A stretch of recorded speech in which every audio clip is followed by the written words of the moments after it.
Hello everyone. हमने आपको baby शमीज की ड्राफ्टिंग, पेपर पैटर्न कटिंग और फिर कपड़े पे बेबी शमीज की कटिंग करना भी पिछले वीडियो में सिखाया है। स्टिचिंग के बाद बेबी शमीज का फाइनल लुक ऐसा आएगा जैसा आपको वीडियो में दिख रहा है। तो चलिए अब स्टिचिंग का वीडियो स्टार्ट करते हैं। फ्रेंड्स, अगर आपने पिछला वीडियो नहीं देखा है तो प्लीज उसे जरूर देख लीजिए, तभी आपको आगे समझ में आएगा। उन वीडियो का लिंक मैं आपको ऊपर आई बटन में दे दूंगी, वहां से जाके आप देख सकते हैं। चलिए अब हम अपना वीडियो स्टार्ट करते हैं। कटिंग के बाद सबसे पहले हम घेर के ऊपरी हिस्से में बड़ा बखिया लगाते हैं। इसके लिए हम मशीन का बखिया बड़ा कर लेते हैं 5 नंबर का, और ऊपर से 1 पैर की दूरी पर सीधा बखिया लगाते हैं। एक बखिया लगाने के बाद फिर हमें एक और बखिया लगाना होता है। देखिए फ्रेंड्स, इसका धागा थोड़ा दूर से ही काटिएगा, बहुत पास से नहीं काटते हैं। और अब इसकी ठीक 1 पैर की और दूरी लेते हुए हम दूसरा बखिया लगाएंगे। इन बखियों को लगाते समय ये ध्यान रखना चाहिए कहीं कोई गांठ ना लगे, और यदि गलती से धागा टूट जाए तो हमें उसे निकालकर दोबारा नए सिरे से पूरा बखिया लगाना चाहिए। अब इन दोनों बखियों का एक एक धागा निकालते हुए पकड़ेंगे और उन दोनों को एक साथ बैलेंस करके पकड़ेंगे। कोई भी ढीला या टाइट ना पकड़े, दोनों को एक साथ पकड़ के हम धीरे धीरे बखिए धागे को खींचेंगे तो इस तरीके से कपड़े में चुन्नटें पड़ती जाएंगी। फ्रेंड्स, ध्यान से देखिए, जैसा वीडियो में दिखाया गया है इस तरीके से ही सावधानी से करिए। धागा टूटना नहीं चाहिए, वरना हमें दोबारा से पूरा बखिया फिर से लगाना पड़ेगा। अब सही तरीके से चुन्नटों को सेट करते जाएंगे और जितनी हमें जरूरत है, यानी हमें चोली की जो चौड़ाई है उसके साथ इस घेर के कपड़े को एडजस्ट करना है, तो सिर्फ उतनी ही चुन्नटें डालें कि ये उसके बराबर हो जाए, उससे ना कम हो ना ज्यादा हो। तो इसके लिए हम चोली वाला एक पीस लेते हैं और इसके साथ रखते हुए उसे नाप लेते हैं। नीचे हमने चोली वाले पीस को सीधा बिछाया है और उसके ऊपर से हम घेर वाले पीस को उल्टा रख रहे हैं। जो भी थोड़ी कम या ज्यादा चुन्नट है तो हम वापस उस धागे को पकड़ के थोड़ी और चुन्नट डालते हुए इस कपड़े को बराबर कर देंगे।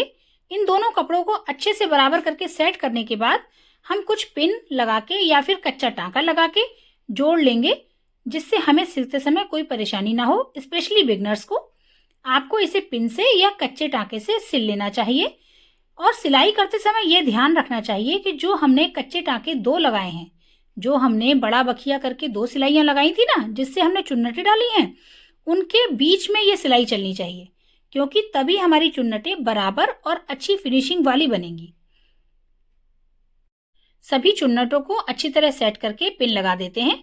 और अब जब दोनों पीस अच्छे से सेट हो जाएंगे उसके बाद हम मशीन के नीचे इन्हें लगाएंगे और सिलना शुरू करेंगे। लेकिन उससे पहले हमें ध्यान रखना है कि हमने मशीन का बखिया बड़ा किया था, जिसे कच्चा टाका कहते हैं। अब हम पक्की सिलाई लगाने वाले हैं, तो मशीन के बखिए को वापस पक्के टांके के हिसाब से सेट कर लेंगे, यानी 2 नंबर पे। तो ये सेटिंग करने के बाद अब हम सिलाई शुरू करेंगे। और सिलाई करते समय इस बात का ध्यान रखें कि नीचे से चोली वाला कोई भी कपड़ा फोल्ड होकर दब ना जाए। एक एक पिन निकालते जाएंगे और अपनी 1 पैर की दूरी या लगभग आधे इंच के अंतर पे हम सिलाई लगाएंगे, और साथ ही चुन्नटों के दोनों बखियों के बीच में ये सिलाई चले, इस बात का ध्यान जरूर रखें, तभी हमारी चुन्नट अच्छी बनेगी। चलिए अब हम ये सिलाई पूरी लगा लेते हैं। ये सिलाई एक बार पूरी लगाने के बाद हम कपड़े को अच्छे से सेट करके सीधा करके देखते हैं।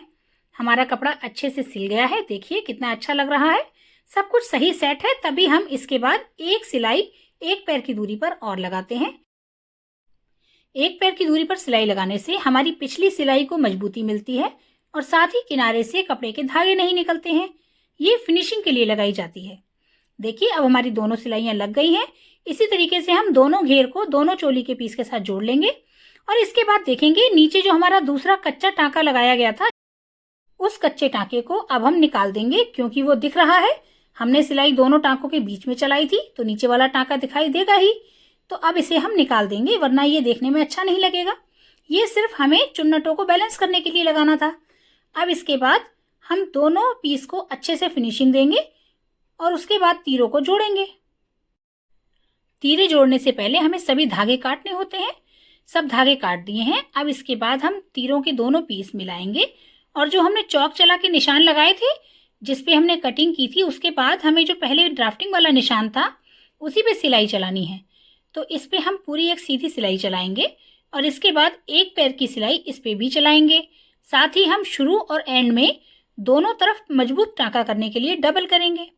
इन सब बातों को ध्यान रखते हुए आप तीरे की एक साइड की सिलाई अच्छे से लगा लेते हैं और इसके बाद देखिए ये इस तरीके से दिखाई देगी। दोनों सिलाइयाँ लग चुकी हैं। अभी हम दूसरा तीरा नहीं सिलेंगे क्योंकि अभी हमें गले की फिनिशिंग करनी है। गले की फिनिशिंग के लिए हमने जो पट्टियाँ काट के रखी थी, उन तिरछी पट्टियों को आपस में मिलाते हुए सीधी एक पट्टी बना लेंगे। दोनों के तिरछे किनारों को आमने सामने रखकर एक साइड से देखेंगे और फिर उन्हें एक पैर की दूरी पर सिलाई लगे इस तरीके से मिलाते हुए पूरी एक सीधी सिलाई लगाएंगे। दोनों तरफ दोनों के कोने निकल जाएंगे और सिलाई लगने के बाद पट्टी बिल्कुल सीधी नजर आएगी। ये सिलाई लगाते समय पट्टी पर कोई खिंचाव ना डालें, सावधानी से सिलें। सिलाई अच्छी मजबूत लगाने के बाद इसे फिंगर प्रेस से सीधा करें, यानी जो जोड़ है उसके दोनों सिरों को दोनों तरफ खोल देंगे और फिंगर प्रेस कर देंगे।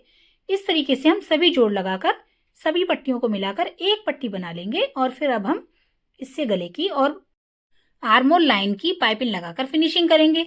हमने ये पूरी पट्टी बनाकर तैयार कर ली है। अब जो हमारे पास घेर में कपड़ा बचा हुआ था उसमें से जो 2 पीस हैं, एक पीस से तो हम 2 टुकड़े करके साइड की 2 बेल्ट बना लेंगे और एक पीस से पूरी में चुन्नट डालकर एक फ्रिल बनाएंगे और उसे हम गले में लगाएंगे। साइडों पे हम मोड़कर फिनिशिंग देंगे और ऊपर चुन्नट डालते हुए बिल्कुल वैसे ही जैसे हमने घेर में डाली थी इसमें चुन्नट डाल के इसे हम गले के साइज का कर लेंगे। नाप लेंगे, गले के साथ रख के चेक कर लेंगे कि ये उसके बराबर आ रहा है। तभी हम कच्चे टांके के साथ या किसी पिन के साथ उसके साथ फिक्स करके उस पर एक बखिया चला देंगे। इस गले को फ्रिल के साथ पूरी तरह से सेट करते हुए हम एक बखिया चलाकर इन दोनों को जोड़ देंगे। अभी हमने एक साइड वाला तीरा नहीं जोड़ा है क्योंकि फ्रिल लगाने में थोड़ी मुश्किल होती है, इसीलिए पहले गले और फ्रिल को एक दूसरे के साथ जोड़ने के बाद ही हम एक तीरा जोड़ेंगे। अब हमारे गले में फ्रिल लग गई है। अब हम एक साइड के दोनों कंधे पकड़ के दोनों को मिलाते हुए जोड़ देंगे। जोड़ते समय ये ध्यान रखेंगे फ्रिल वाला कपड़ा आधा दबाएंगे और आधा नीचे की तरफ निकाल देंगे ताकि वो हमारे शोल्डर लाइन के बीच में ना आए, क्योंकि जब हम शोल्डर लाइन पे पाइपिंग लगाएंगे तो वो जोड़ के बीच में आएगा तो हमें प्रॉब्लम होगी। इसीलिए सिलाई के समय ये ध्यान रखें कि गले से थोड़ी दूर तक वो बीच में दबाएं, उसके बाद उसे नीचे की तरफ निकाल दें। कंधे वाली लाइन पर वो ना आए। कंधे वाली लाइन पे पाइपिंग लगानी है, इसलिए सावधानी रखें। अब ये सिलाई पूरी लगाने के बाद इसमें एक पैर की सिलाई और लगाएंगे। देखिए फ्रेंड्स, ये इस तरीके से दिख रहा है। ऐसा ही साफ सुथरा आपको भी दिखना चाहिए। तीरा जुड़ चुका है और फ्रिल देखिए आधी नीचे लटकी हुई है। अब जो साइड खुली हुई है उस कंधे से पाइपिंग रखते हुए हम गले की फिनिशिंग करेंगे, यानी हम पाइपिंग लगाना शुरू करेंगे। पहले हम एक पैर की सिलाई के साथ पाइपिंग को गले वाली लाइन पर अटैच करेंगे, यानी एक सिलाई अच्छे से लगाएंगे। सिलाई लगाते समय ध्यान रखेंगे कोई भी खिंचाव न डालें, क्योंकि ये पाइपिंग और ये भी है, ये खिंच सकती है। इसीलिए उसकी गोलाई के हिसाब से थोड़ा थोड़ा घुमाते जाएं और सिलाई चलाते जाएं। बहुत ही ध्यान से हमें ये पाइपिंग लगानी है क्योंकि गले में फिनिशिंग जरूर आनी चाहिए। इसी तरह दोनों हाथों से संभालते हुए गले वाली किनार के ऊपर पाइपिंग को बैलेंस करके थोड़ा थोड़ा रखेंगे और थोड़ी थोड़ी सिलाई ध्यान से पाइपिंग को लगाते जाएंगे। साथ ही मैं आपसे कहना चाहती हूँ कि अगर आप हमारे चैनल पे पहली बार आए हैं तो प्लीज़ हमारे चैनल को सब्सक्राइब कीजिए। वीडियो पसंद आती है तो उसे लाइक कीजिए, शेयर कीजिए। और अगर आपको हमारे बताने के तरीके में कुछ बदलाव चाहिए तो प्लीज़ हमें कमेंट बॉक्स में बताइए। आप हमें कोई सुझाव देना चाहते हो तो वो भी हमें कमेंट बॉक्स में लिख दीजिए। देखिए फ्रेंड्स, अब ये पाइपिंग एक साइड से सिलाई लग चुकी है। अब हम इसे पलट के लगाएंगे। ध्यान से देखिए। अब इसको इस तरीके से पकड़ेंगे कि ये जो अंदर जो सिलाई वाला मार्जिन है वो हमें लेफ्ट हैंड की उंगली से रोकना है और राइट हैंड से हमें ये ऊपर वाला कपड़ा उसके ऊपर पलटना है और फिर इसके ऊपर एक किनारे वाली सिलाई चलाएंगे। इस किनारे वाली सिलाई के चलाने से ये सेट हो जाएगा और बाद में हम एक्स्ट्रा कपड़ा काट के निकालेंगे। ये बिगनर्स के लिए तरीका है जिससे आप आसानी से पाइपिंग को अच्छी तरह लगा सकते हैं। पूरी फिनिशिंग के साथ आपकी पाइपिंग भी लग सकती है। बस जो मेथड बताया जा रहा है उसी को ध्यान से देखिए। लेफ्ट फिंगर से जब हम मार्जिन को दबा रहे हैं और उसी के ऊपर उतनी ही चौड़ाई रखते हुए राइट हैंड से कपड़े को फोल्ड कर रहे हैं और किनारे की सिलाई लगा रहे हैं। इस तरीके से पूरी सिलाई लगाने के बाद हम नीचे जो फोल्ड होने के बाद जो मार्जिन बच रहा है उसको काट के निकाल देंगे। सिलाई के बाद वाला जो भी कपड़ा लटका हुआ दिखे उसे हटा दीजिए, क्योंकि अभी तो ये सिलाई वाला हिस्सा ही नीचे पाइपिंग की जड़ में जाके सिला जाएगा। देखिए, ये जो कपड़ा एक्स्ट्रा दिख रहा है ना, इसे हम काट के निकाल देंगे और फिर अपनी पाइपिंग को पूरा फोल्ड करते हुए एक सिलाई और लगाएंगे। आप बिगनर हैं, आप मशीन से डायरेक्ट सिलाई ना लगा के इसे पहले या तो कच्चे टांके से सेट कर लीजिए या फिर इसे तुरपाई से ही, और अगर आपको मशीन वाली पाइपिंग ही लगानी है तो इसे पहले कच्चे टांके से फोल्ड करके सिलाई से सेट कर लीजिए। उसके बाद इस पे आप मशीन चलाइए। मशीन चलाते वक्त ध्यान रखिए कि जो फोल्ड करने के बाद पाइपिंग की गोल किनारी के नीचे एक गड्ढा सा दिखाई देता है ना, आपकी सुई बस उसके अंदर ही चलनी चाहिए और बहुत धीरे धीरे एक एक दो दो टांके करके लीजिए, क्योंकि आप पहली बार सिल रहे हैं।